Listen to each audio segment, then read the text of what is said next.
성읍을 몇 군데를 정합니까? 6곳을 정합니다. 그 위치 여러분 대충이라도 한번 얼굴 보도록 하시죠. 6곳의 위치가 어디 있는가요? 보니까 이 위치를 선정을 했을 때 보면은 거의 다 이제 이 요단 서쪽에 3군데, 요단 동쪽에 3군데 이렇게 정했지요. 먼저 밑에서 이렇게 보면은 그 유다 산지에는 헤브론, 그 다음에 또 이 세겜 산지, 세겜 에브라임 산지에는 세겜, 저 위에 북쪽으로는 또 납달리 산지에는 게데스. 요 3군데는 이제 요단 서쪽에 있던 그와 같은 이 도피성이었습니다. 그리고 요단강 동쪽에는 보면 위에서 보면은 이제 바산 골라리라는 곳이 있고 길랏 라못이라는 곳이 있고 베셀 이런 곳이 있었는데 이 모든 것이 보면은요 정말 이 산지였고 누구나 찾아갈 수 있는 쉽게 볼 수 있는 산지였고 그 다음에 하나님께서 누구든지 거기 가는 데에 정말 불편함이 없도록 길을 잘 닦아가지고 만들으라고 그렇습니다. 이만큼 이제 이 6 성읍은 보니까 많은 지파들이 누구든지 어떤 가까이 갈 수 있는 그런 어떤 곳을 선정을 해가지고 6곳을 이렇게 정하였습니다. 그 목적이 무엇일까요? 바로 오늘 3절과 9절에 있듯이 누구를 위해서인가요? 바로 부지 중에 살인한 사람들입니다. 부지 중에 실수로 사람을 죽인 자가 그리로 도망을 하게 하라는 것입니다.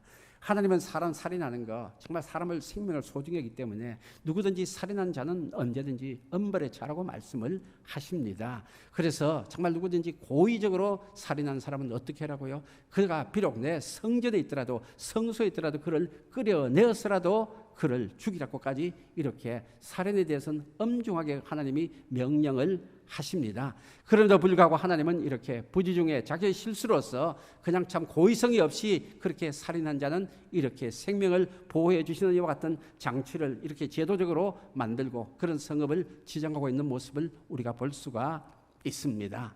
여러분 이 말씀은 무엇일까요? 비록 하나님께서는 정말로 생명을 소중히 여기고 우리 죄를 정말 엄벌하시지만은 언제든지 우리의 무엇을 보신다는 거예요? 우리의 중심성을 보십니다. 정말 우리가 어떤 표면에 드러나는 행동이나 표면에 드러나는 어떤 결과만을 가지고 우리를 심판하시고 우리를 벌 주시는 것이 아니라 언제든지 우리의 마음의 동기를 우리의 마음의 자세를 바라보고 난 다음에 다 감안을 하셔서 그렇게 하신다는 것이죠. 많은 사람들이 하나님 어떻고 이별되는데요. 하나님은 이와 같이 우리에게 자상하게 우리를 돌봐주십니다. 정말 우리가 살아가면서 언제든지 중심을 잘 가지고 하다 보면은 실수를 할 수 있는데 그런 실수에 대해서는 하나님이 봐주신다는 것이죠. 그래서 여러분 우리 언제든지 살아가면서 정말 이런 어떤 하나님의 사랑에 감사하면서 그런 어떤 하나님의 긍휼 여기심을 언제나 마음에 새기면서 살아가야 하겠습니다. 그래서 하나님이 우리에게 중요한 것은 뭐 봅니까? 무엇보다도 우리의 마음을 소중히 보신다는 것이죠. 우리가 살아가면서 실수로 남에게 피해를 끼칠 수 있지만 우리가 고의적으로 남을 미워해서 어떤 악의를 가지고 남을 해치고 이런 일은 없어야 한다는 것이죠. 그래서 보면은 예수님께서도 말씀하시죠. 뭐 형제에게 욕을 하는 사람, 형제에게 또 뭐 이렇게 미워하는 사람, 이런 사람은 정말 살인한 것과 같다고 말할 정도로 우리의 중심을 소중하게 보십니다. 그래서 요한일서 3장에 있는 말씀이 있죠. 뭡니까? 그 형제를 미워하는 자마다 살인하는 자니 살인하는 자마다 영생이 그 속에 거하지 아니하는 것을 너희가 아는 바라. 그래서 하나님은 무엇보다도 우리의 행동의 결과를 보시기 이전에 우리의 마음을, 우리의 중심을 보시는 하나님이십니다. 그러니까 언제든지 우리가 하나님 앞에서 언제든지 우리가 우리의 마음을 바르게 가져야 합니다. 때로는 누가 미워한 누구에게 대한 미움이 생길 수도 있고 누군가에 대해서 정말 원한이 생길 수도 있는데요. 우리 마음에 그런 어떤 악이 고의성이 어떤 남을 어떤 해치는 마음, 남을 미워하는 마음은 품지를 않도록 어떻게 노력을 해야 할 것입니다. 그리고 난 다음에 어떻게 해요? 우리가 언제든지 정말 우리가 남에게 실수를 하나도 할 수 있고 남이 누가 실수를 하더라도 그걸 어떻게 받아들여야 됩니다. 대개 우리가 남에게 미움을 왜 가집니까? 왜 남에게 원한을 가집니까? 내가 무슨 피해를 입었기 때문입니다. 내가 무슨 손해를 보니까 누가 나에게 그냥 좀 뭐 그렇게 좀 힘든 일을 하니까 힘들게 하니까 남을 미워하거나 그렇게 어떤 원한을 품을 수가 있는데요. 언제든지 우리가 어떻게 해야 할까요? 정말로 하나님이 우리를 불쌍히 봐주신 것을 생각해서 다른 사람의 실수도 언제든지 어떻게 해요? 정말 포용하는 어떤 관계를 어떤 마음 자세를 가지라는 것입니다.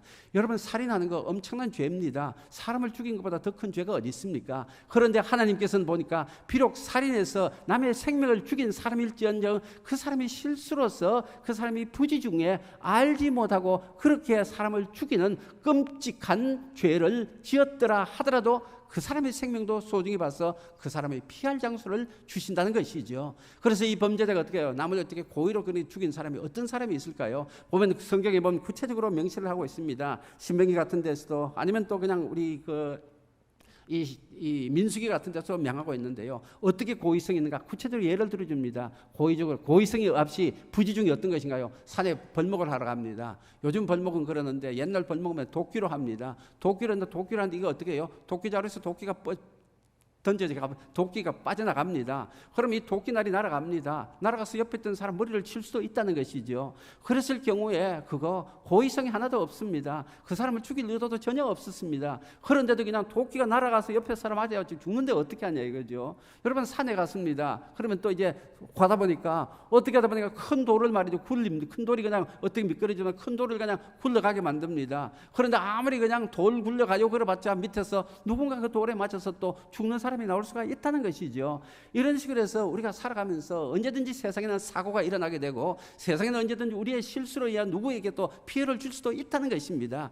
그럴 때라도 어떻게 돼요? 이 하나님께서 이렇게 그런 사람을 용서해 주시고 그런 사람을 이렇게 긍휼 베풀어 주시는 이 정신을 우리가 가지라는 것입니다. 그래서 도피성의 정신이 무엇입니까? 바로 남의 실수에 대해서 포용을 해주고 남의 실수에 대해서 환영을 베풀어 주는 이와 같은 어떤 정신이 거기에 담겨져 있습니다. 우리 여러분 하나님이 우리의 실수마저 우리의 모든 죄마저 다 벌을 하시기로 하면 과연 우리의 여기에 누가 살아남아 있을 수 있는 사람이 있습니까? 정말 우리 모두가 살아가면서 실수를 합니다. 우리 모두가 살아가면서 남에게 피해를 줍니다. 누군가 나 때문에 나의 어떤 경솔한 행동 때문에 나의 어떤 그냥 참 무신경한 어떤 그런 언행 때문에도 누군가가 피해를 볼 수가 있다는 것입니다. 그래서 우리는 이 땅 살아가면서 누군가의 피해를 주기도 하고 또 나도 피해를 입기도 하고 그렇게 살아가는 우리의 삶인데 이런 어떤 세상 살아가면서 너무 이렇게 남의 실수에 대해서 끝까지 원한을 품고 끝까지 그것을 갈아보겠다고요. 끝까지 그것을 복수하겠다고요. 보복하겠다고 하지 말라는 것입니다.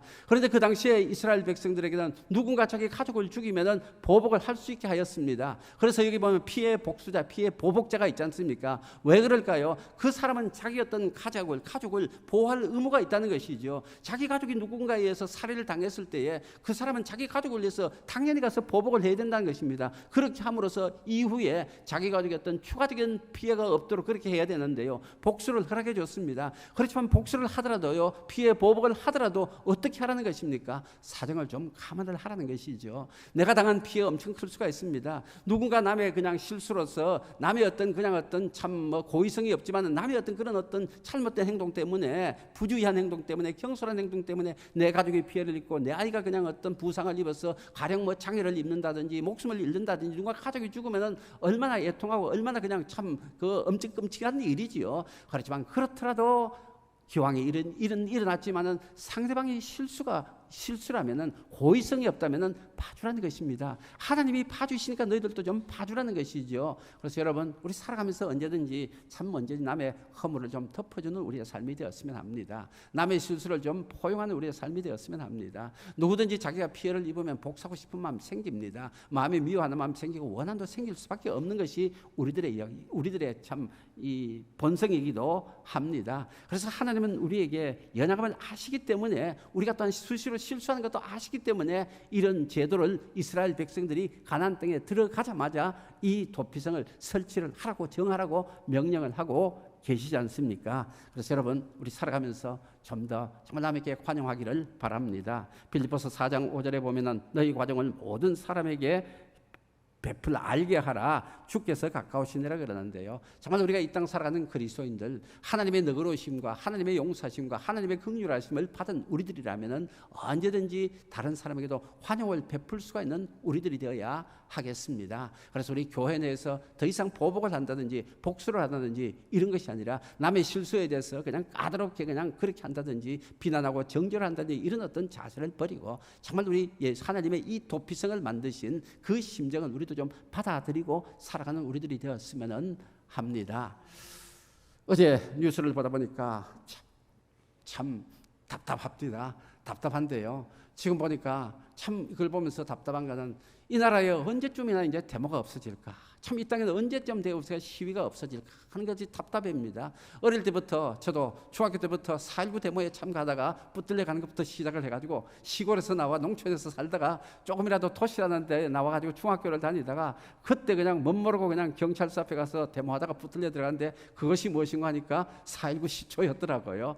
그렇게 그때부터 데모가 시작된 데모가 말이죠. 지금 이 나이 되도록 데모가 끝이지 않고 있는데요. 그런데 그동안의 데모가 끝이지 않고 있다는 것입니다. 그런데 지금 요즘 이 데모를 보니까 더 답답합니다.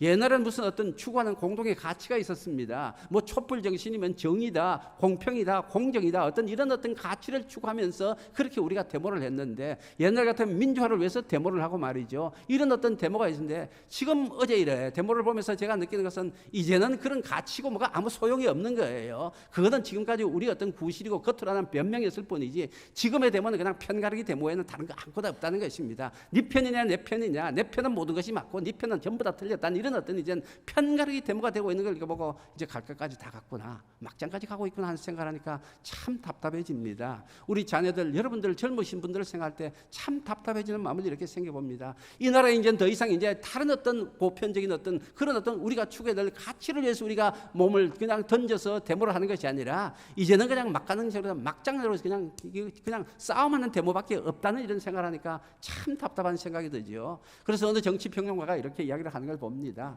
뭐래요?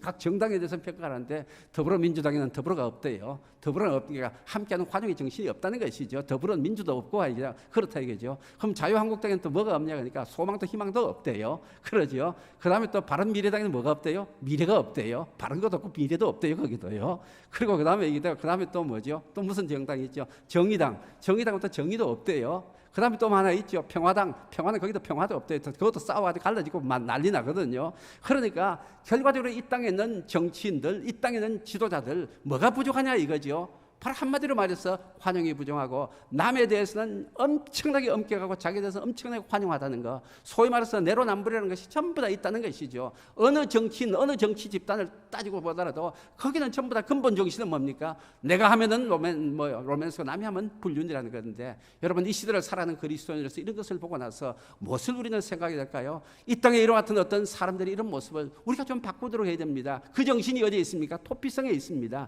이 도피성의 정신이 무엇입니까? 하나님의 긍휼입니다. 남을 향한 환영입니다. 남에 대한 슬수에 대한 어떤 포용입니다. 그런데 지금 교회도 어떻습니까? 편가르게 그냥 아주 혈안이 되고 걸핏하면 분쟁하고 분열하고 싸우고 이런 것이 우리 교회 내에서도 일어나고 있는 것이 이 나라의 교회의 현실이기도 하지 않습니까?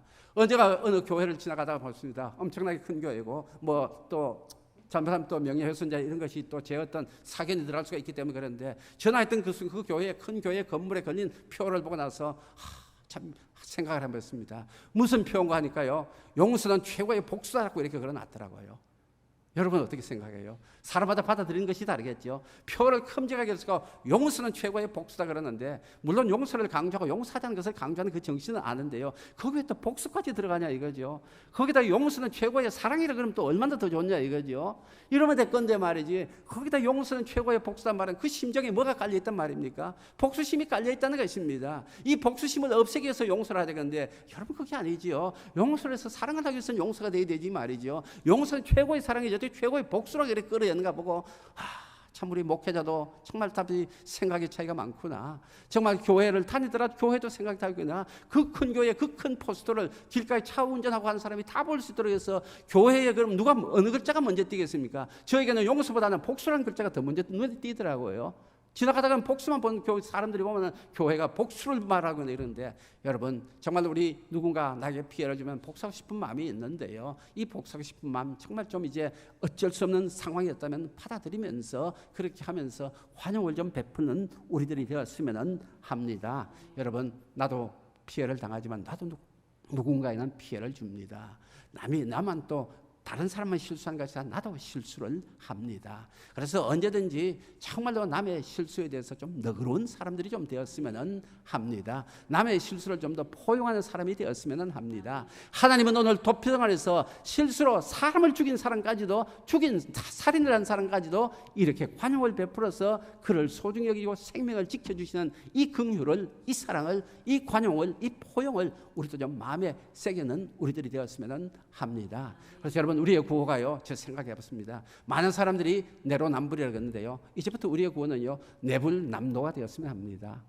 내가 하면은 불륜입니다. 그리고 남이 하면은 로맨스로 좀 봐주자는 것입니다. 남의 허물을 그렇게 꼬집어가지고 그렇게 할 것이 아니라, 내가 한 잘못이든 정말 철두철미하게 내 자신을 엄격하더라도요, 남에게는 정말로 관용을 베풀면서 덮어주면서 그렇게 더불어가는 그런 어떤 그리스도인, 그런 어떤 교회상을 우리가 바라봤으면 합니다. 그럼 이와 같이 해서 남의 실수를 덮어준다고 해서 실수가 그대로 그냥 아무 일 없었던 것이 되는 것이 아닙니다. 하나님은 이렇게 도피성을 만들어서 부주의해서 부지 중에 남을 죽인 사람을, 살인한 사람을 도피해서 생명을 구하게 해 주지만은요, 거기서 뭔가요? 언제나 정당한 재판 절차가 있습니다. 그래서 정말 이 회중들을 모아가지고 재판을 해서 그 사람이 어떻게 돼요? 바로 이제 정말로 부지 중에 그렇게 실수로, 그렇게 과실로 누군가 죽인 것이 판명이 되면 그 사람은 살려주되 어디서요? 계속해서 그 성에서 살고 합니다. 도피성에서 살게 한다는 것이죠. 자기가 살던 고향을, 성을 떠나서 도피성에 와가지고 살도록 한다는 것입니다. 언제까지 사는 거 아니냐? 당시에 제사장이 죽을 때까지 사는 것입니다. 누군가를 죽였으니까 그 죽은 생명에 대한 핏값을 누가 치르는 것입니까? 당시에 제사장이 죽어서 그 핏값을 치를 때까지 거기 살아는 것입니다. 젊은 제사장이면 제사장이 얼마나 살지를 모르죠. 그럼 이제 그냥 엄청나게 거기서 유배 생활을 하는 것입니다. 자기 일가 친척, 자기 가족들을 다 떠나가지고 도피성에서 가서 혼자 살아야 되니까 그거는 뭐예요? 바로 지금 말하는 유배 생활과 같은 것입니다. 그럼 왜 그렇게 유배 생활을 할까요? 바로 하나님은 있잖아요. 그 실수에 대해서도 잘못은 잘못이니까 그 잘못에 대해서 책임을 지라는 것입니다. 그러면 거기서 이제 유배 생활을 할 때 있잖아요. 목숨만은 건져줬지만은 너는 남을 실수를 해가지고 남을 생명까지 앗았으니까 너 행위에 대해서 한번 생각해 보라는 것이죠. 그 피해를 당한 사람이 얼마나 억울할 것이냐 이거죠. 얼마나 힘들 것이냐 이거죠. 얼마나 많은 고통을 당할 것이냐 이거죠. 만약에 가장이 죽었다 쳐봅시다. 그 남은 가족들이 얼마나 비참한 삶을, 얼마나 힘든 삶을 살 거냐 이거죠. 너의 실수로 인하여서 누군가가 이런 피해를 입었으니까 너도 한번 생각을 해보라는 것입니다. 그래서 그 기간이 뭘까요? 거기서 유배 생활을 하면서 자신의 삶을 돌아보라는 것입니다. 자신의 행동을 한번 돌아보라는 것입니다. 자기의 잠시 동안의 부주의로 인하여서, 자기 잠시 동안의 실수로 인하여서 그렇게 하면서 누군가 피해를 당할 그 사람들의 집을 한번 생각해 보면서 미안한 감을 가지라는 것이죠. 나는 실수로 그랬다. 왜? 이런 게 그게 아닙니다. 내가 비록 실수로 했지만 저 사람들에게 저런 피해를 끼쳤으니까 내가 죽을 죄를 지었다면서 말이죠. 거기서 하나님 앞에서 자기 자신을 돌아보고 자기 자신을 반성하면서 그런 기회가 있어야 된다는 것입니다. 여러분, 우리 반성이 뭘까요? 그래서 성찰이라고 하겠죠. 반성은 뭘까요? 나의 뒤를 돌아보는 것입니다. 나의 뒤를 돌아봐서 잘못된 것이 있으면 뭘까요? 무엇이 잘못된지 찾아야 됩니다. 나의 과오를 찾아가지고 그 다음에는 같은 실수를 반복하지 않도록 해야만 한다는 것이죠. 그래서 그런 어떤 기회를 이렇게 도피성에서 유배 생활을 하면서 가족들과 떨어져서 그곳에서 생활하면서 그런 어떤 기회를 가져라는 것이죠. 그래서 우리 언제든지 살아가면서요, 정말 자기 성찰을 하면서 살아가야 됩니다. 헤이, 그때는 내가 어쩌다 뭐 실수했지 뭐 내 원래 그런 사람이 아니야가 아닙니다. 어쩌다 실수이지만 나로 인하여서 그런 과거가 일어났으니까 남에게 준 피해를 생각하면서 자기 자신을 돌아보는 기회가 되어야 합니다. 그래서 어떻게 하든지 그렇게 함으로 인하여서 내 자신이 새로운 삶을 살아갈 수 있도록, 내 자신이 새로운 모습을 갖춰질 수 있도록 그런 어떤 기회를 삼아야 된다는 것이죠. 더 발전할 수 있는 기회를 삼아야 한다는 것입니다. 그러면 한번 아무리 부주의했자면 생각해 봅시다. 자, 도끼질을 하다가 있잖아요. 도끼질을 하다가 도끼가 날아갔다 그럽니다. 그렇죠?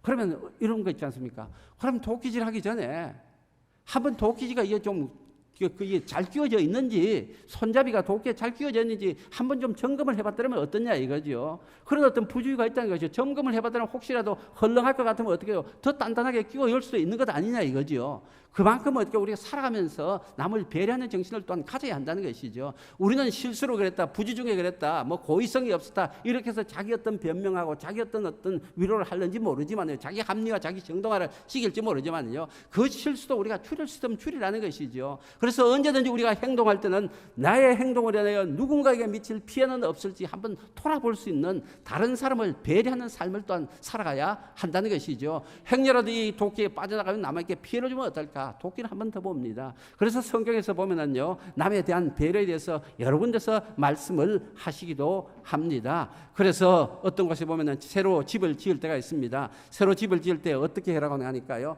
한번 같이 읽어보실까요?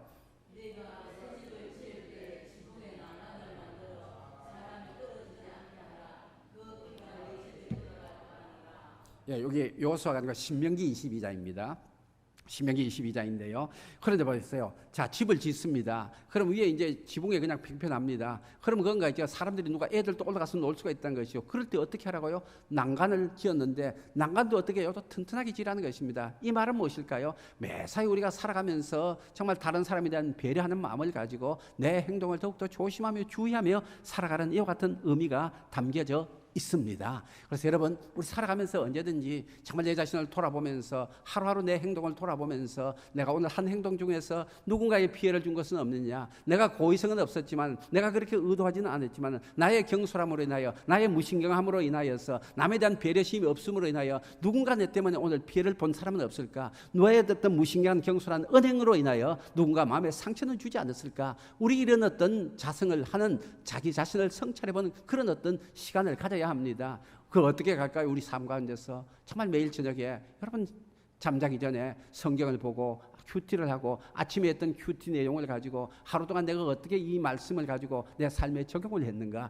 그러면서 또 저녁에 또 기도를 하면서 자기 하루의 삶을 돌아봅니다. 내 오늘 하루의 삶 가운데서 주신 하나님의 은혜가 무엇이고 내가 하나님의 은혜를 어떻게 누렸고 이 가운데서도 또 다른 사람의 또 나에게 베풀어진 걸 생각하면서 고마운 마음을 갖고, 그리고 그 다음에 내가 또 혹시 남에게 실수한 것은 없는지 한번 돌아봄으로 인하여서 이런 일이 없도록, 다시 반복하지 않도록 돌아보는 이런 어떤 자세, 이것이 필요합니다. 그래서 이것이 도피성의, 하나님이 또 도피성에 담은 뜻이기도 합니다. 그래서 여러분, 우리 살아가면서요, 언제든지 정말 다른 사람에게 환영하면서 자기 자신은 언제나 성찰해서 돌아보면서 자기 자신에 대한 엄격한 그런 어떤 삶의 자세가 있어야 하겠습니다. 그런데 오늘 이 도피성은 보니까 누구를 위한 도피성인고 하니까요, 2절과 9절에 보면은요, 너희를 위해 도피성을 정하라고 이렇게 말씀을 하거든요. 너희를 위해, 너희를 위해 정하라 그랬거든요. 그리고 9절에도 보면요, 모든 이스라엘 자손과 그들 중에 거류하는 거류민을 위하여 살아간 것입니다. 이 말은 뭘까요? 도피성의 수의 대상은 뭘까요? 너희 모든 사람이란 말입니다. 이스라엘 모든 백성이란 말이죠. 그리고 심지어 그곳에 가는 거류민들이라고 말합니다. 나그네들이고 타국인들도 다 해당이 된다는 이 말은 뭘까요? 누구든지 실수할 수 있다는 것입니다. 첫째는요, 누구든지 실수할 수 있습니다. 우리 모두가 실수할 수 있고, 우리 모두가 언젠가 누구에게 보복심을 가질 수도 있고, 우리 모두가 누구에게 또 쫓겨가 가지고 실수를 해가지고 남에게서 도망을 가서 하나님의 보호를 받아야 할 때가 다 있다는 것입니다. 그래서 우리가 언제든지 하나님은 우리 모두가 이렇게 다 해당이 된다. 우리 모두는 연약한 사람이고, 우리 모두는 실수도 할 수 있고, 우리 모두는 남에게 피해를 줄 수도 있고, 또 우리 모두는 남에게 피해를 입어서 남을 향해서 보복을 할 수도 있다는 것입니다. 그리고 성찰하는 거, 그렇게 자기를 돌아보는 거, 우리 모두라는 것이죠. 어느 누구도 여기서부터 제외될 사람이 없습니다. 우리 인간은 다 불완전합니다. 이 시대도 다 불완전합니다. 이 세상을 살아가는 사람은 언제든지 우리가, 하나님이 우리를 위해 도피성을 만들었다, 하나님이 우리 죄를 용서해 주시고 우리를 품어주시고 우리를 환영해 주시는 이 은혜를 잊지 말고 살아가라는 것입니다. 그리고 그 정신으로 살아가라는 것이죠. 그래서 하나님은 결국은 우리 모두를 구하기를 원하십니다. 우리 모두의 생명을 구해서 정말 우리 모두가 하나님의 은혜 안에 살아가기를 원하죠. 그래서 누구를 보내주셨습니까? 바로 예수 그리스도를 우리에게 보내주셨지 않습니까? 우리 모두를 구원해 주셔서 우리 모두를 복수자로부터, 우리 모두를 심판자로부터, 우리 모두를 형벌을 하는 그 사단으로부터 구해주기 위해서, 우리의 죄값을 대신 치르기 위해서 예수님을 이 땅에 보내주셨지 않습니까? 그래서 여러분, 우리의 궁극적인 도피성이 누굴까요? 바로 하나님이죠. 우리의 궁극적인 도피성 바로 예수 그리스도 그분이십니다. 그래서 예수님은 이 땅에 우리의 도피성이 되기 위해서, 예수님은 우리의 이 땅에 모든 피난처가 되기 위해서, 이 땅에 있는 모든 사람들의 보호처가 되기 위해서 이 땅에 오셨습니다. 그래서 누구든지 예수를 믿는 사람은 예수 그리스도 안에서 하나님의 보호를 받게 됩니다. 하나님의 관용을 받게 됩니다. 하나님의 긍휼을 받게 됩니다. 하나님의 사랑을 받게 되고 하나님이 불쌍히 여기주시는 그런 어떤 사람이 될 수가 있는 것이죠. 예수님의 십자가는 있잖아요. 고의 중에 지은 죄값만을 용서해 주는 것이 아니라 고의성을 가지고 지은 죄도 용서해 주신다는 것이죠. 그래서 누구든지 예수님 앞에서 아무리 흉악한 죄를 지었고 아무리 흉악한 마음을 품었더라도 예수님 앞에 나와서 회개하는 그 심령은 하나님이 용서해 주시고 하나님이 그에게 보호를 해주시고 그를 받아주시고 포용해 주시고 환용해 주시지 않습니까?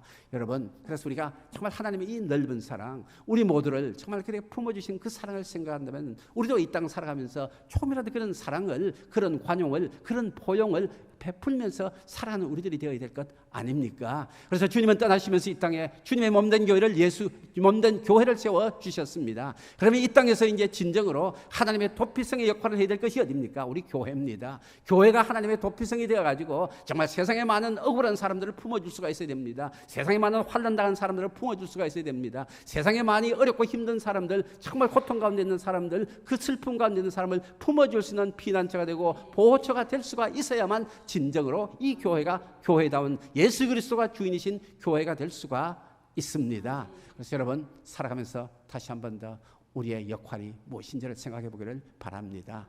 교회의 역할이 무엇인지를 생각해 보기를 바랍니다. 이 당시에 6개의 이 도피성에는, 성읍에는요, 누가 살았는가 하면 레위인이 살았습니다.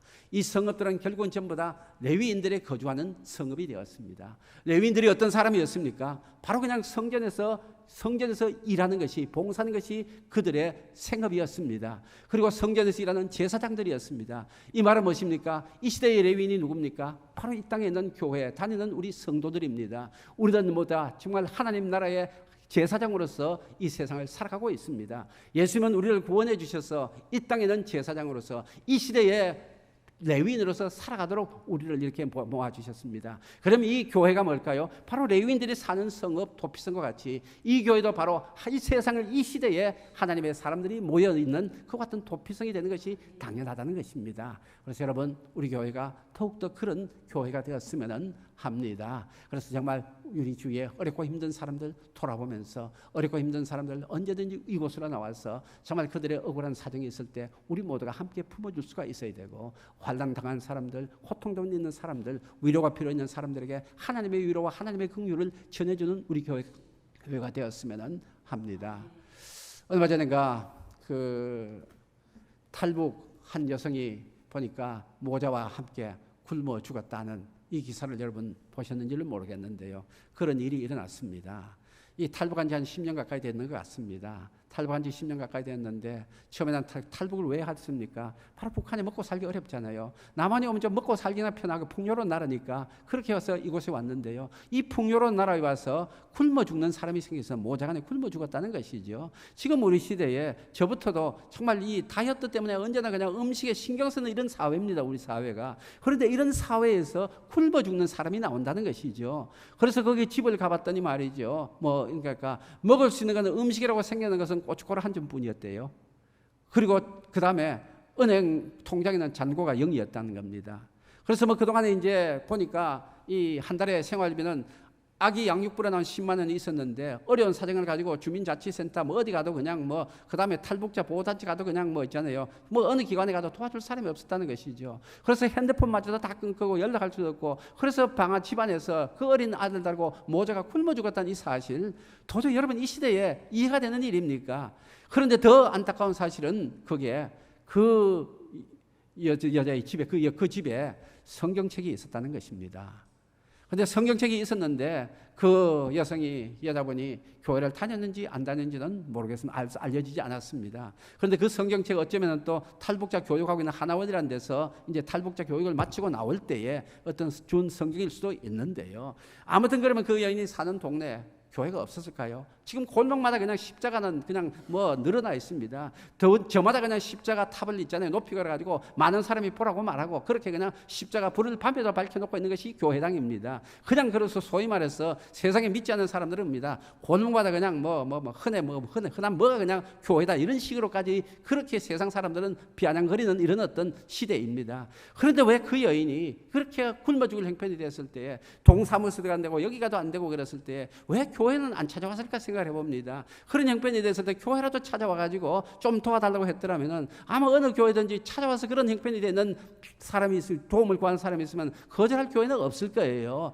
아무리 가난한 있는 교회도 그렇게 굶어가는 그런 사람이 있으면 도와줄 겁니다. 그런데 문제는 왜 그 여인이 왜 교회라도 안 찾아왔느냐 이런 것입니다. 그러면 그 여인에 대한 문제가 아니라 우리의 문제라고 생각해 볼 수가 있습니다.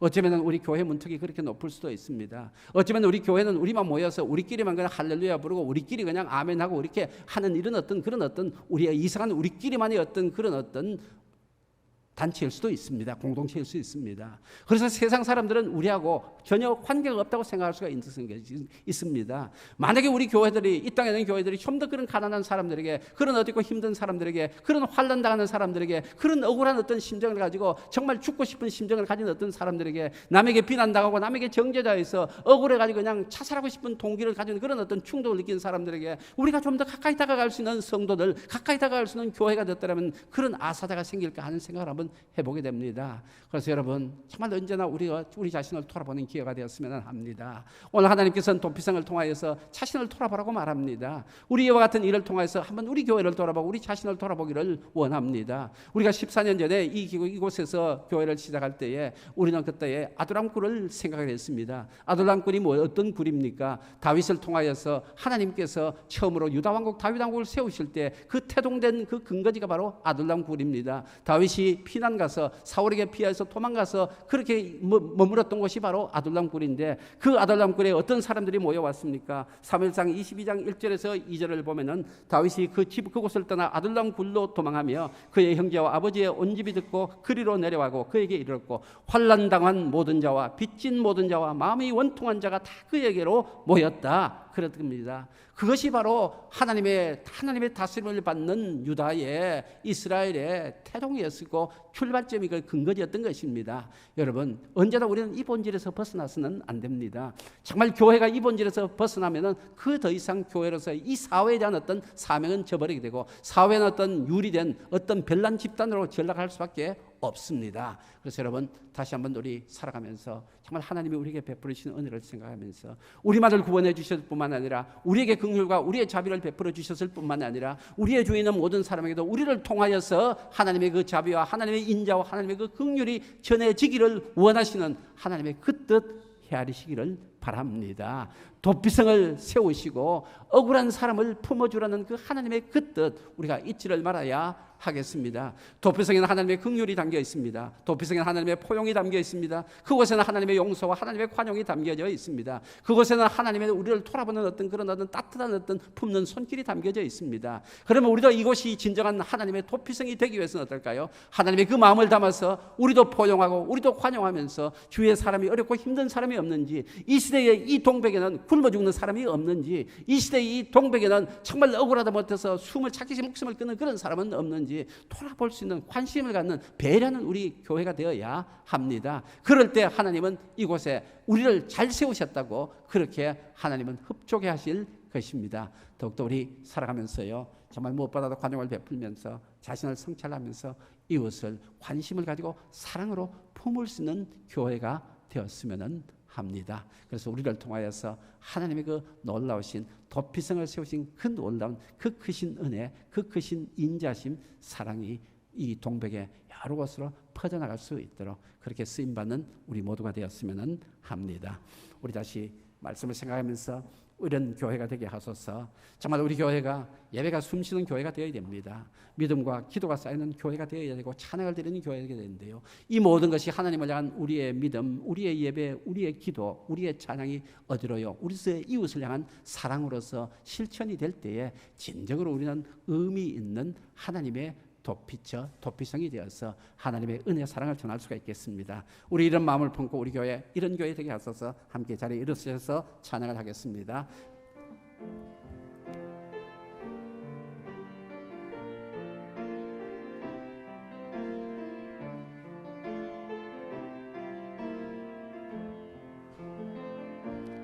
진정한 예배가 숨쉬는 교회, 주님이 주인 되시는 교회, 믿음의 기도가 쌓이는 교회, 최고의 찬양을 드리는 교회, 말씀이 살아 움직이는 교회, 성도의 사랑이 넘치는 교회, 섬김과 헌신이 기쁨이 되어 열매 맺는 아름다운 교회,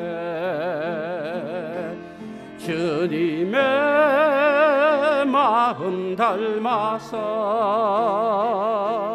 이웃을 사랑하는 교회, 주님의 영광을 위해서 빛 대신 주님 전하는 교회,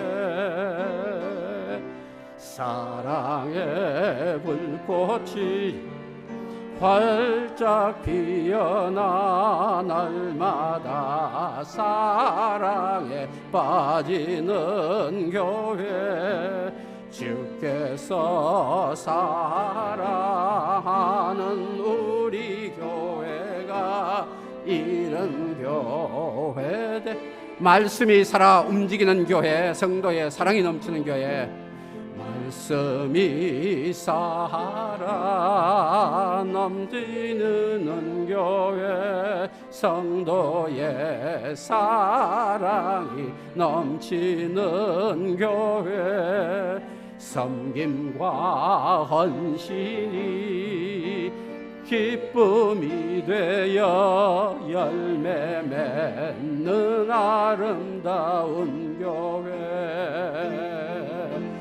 주님의 마음 닮아서 이웃을 사랑하는 교회, 주님의 영광을 위해서